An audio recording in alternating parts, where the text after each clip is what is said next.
क्या आपने कभी सोचा है कि अगर हमारा सन नहीं रहेगा तो क्या होगा? इस दुनिया पे उजाला कैसे होगा? फोटोसिंथेसिस कैसे होगा? हम जिंदा कैसे रहेंगे? क्या कभी ऐसा होगा? क्या ऐसा होता है? क्या सन भी मर जाएगा? तो उसके बारे में मैं आज आपको इंफॉर्मेशन देने वाला हूं।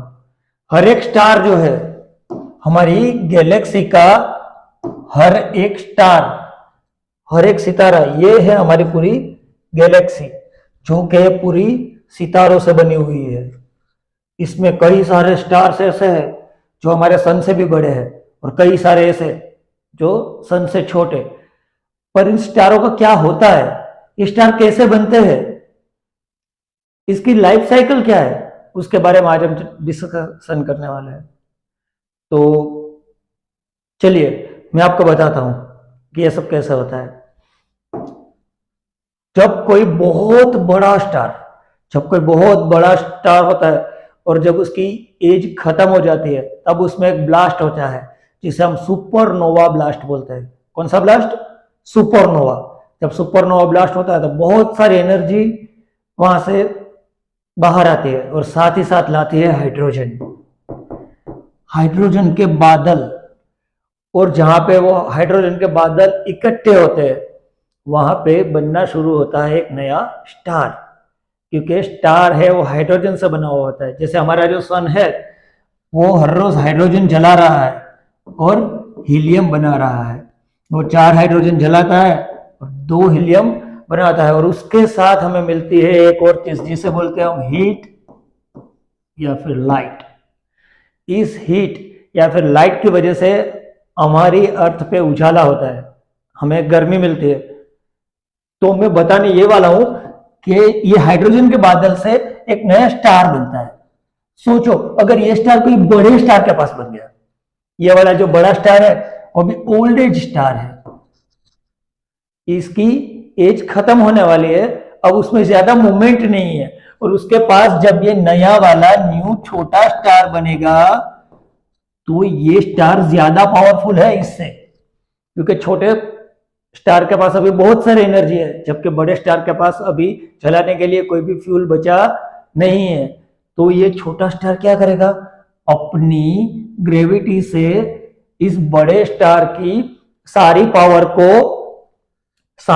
को वो अपने में कैप्चर कर लेगा, या फिर उसकी सारी एनर्जी को अपने में समा लेगा। इसके लिए हम इसे बोलते हैं वेम्पायर स्टार। जो छोटा वाला स्टार है, जो बड़े वाले स्टार की एनर्जी को सोख रहा है, इसीलिए हम उसे बोलेंगे वेम्पायर स्टार। इस तरह से ये बड़ा होगा और अपनी साइकिल स्टार्ट करेगा, अपनी लाइफ की प्रोसेस स्टार्ट करेगा। पर अब इसका क्या होगा? ये जो हमारा बड़ा वाला स्टार था उसके साथ क्या होगा? ये इतने सारे स्टार है, उसमें से कई सारे छोटे हैं, कई सारे बड़े हैं, हर रोज नए बन रहे हैं, हर रोज नए, कोई ना कोई तारा खत्म हो रहा है, कोई ना कोई तारा मर रहा है। तो जब वो तारा मरेगा, उसके पास जो छोटा वाला, ये बड़ा वाला जो था, उसके पास जो छोटा वाला था, इसने सारी एनर्जी अपने में सोख ली, इसीलिए हमने इसे बोला था वेम्पायर स्टार। पर जब इसकी एनर्जी खत्म होगी तो इसके अंदर बचेगा एक कोर रीजन, जहां पे जब वो जिंदा था, जब वो प्रोसेस कर रहा था, तब उसके सेंटर के अंदर उसका पूरा मास, उसकी पूरी ताकत बची है।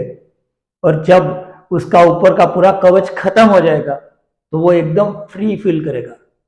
जैसे सोचो आपके ऊपर कोई बहुत बड़ा बर्डन है और वो बर्डन अगर अचानक से हटा दिया जाए तो उससे कैसा लगेगा? अरे भाई, नाचने का मन करेगा। इसके लिए इसका ये कोर रीजन है, वो नाचने लगेगा, घूमने लगेगा। अगर ये घूमते घूमते कहीं दूर निकल जाता है, अगर कहीं दूर निकल जाता है तो उसे हम बोलेंगे पल्सार। क्या बोलेंगे? पल्सार, जिसकी स्पीड लाइट से भी ज्यादा होती है। जी हां, आपने सही सुना, इसकी स्पीड लाइट की स्पीड से भी ज्यादा होती है। और अगर ये पल्सार नहीं बना और घूमने लगा, और अगर इसे अपना बदला लेना है वेम्पायर स्टार के साथ, अगर इसे अपना बदला लेना है वेम्पायर स्टार के साथ, क्योंकि वेम्पायर स्टार ने उसका पूरा कवच का रीजन खा लिया, तो ये घूमते घूमते पूरी एनर्जी से इसके अंदर घुसेगा और धड़ाम से ब्लास्ट होगा। इसे कहते हैं बदला लेना। इसे कहते हैं बदला लेना। तूने मेरा कोर छीना, मैं तुझसे तेरी दुनिया छीन लूंगा। इस तरीके से ये इस पूरे स्टार को ही नष्ट कर देगा। पर इसने जो बदला लिया, इसकी वजह से इसे पल्सार की जगह हम क्या बोलेंगे, रिवेंज स्टार। इसी तरीके से नए तारे बनते हैं, कभी खत्म होते हैं, कभी उसमें ब्लास्ट होती है और उसी वजह से खगोलीय घटनाएं होती है।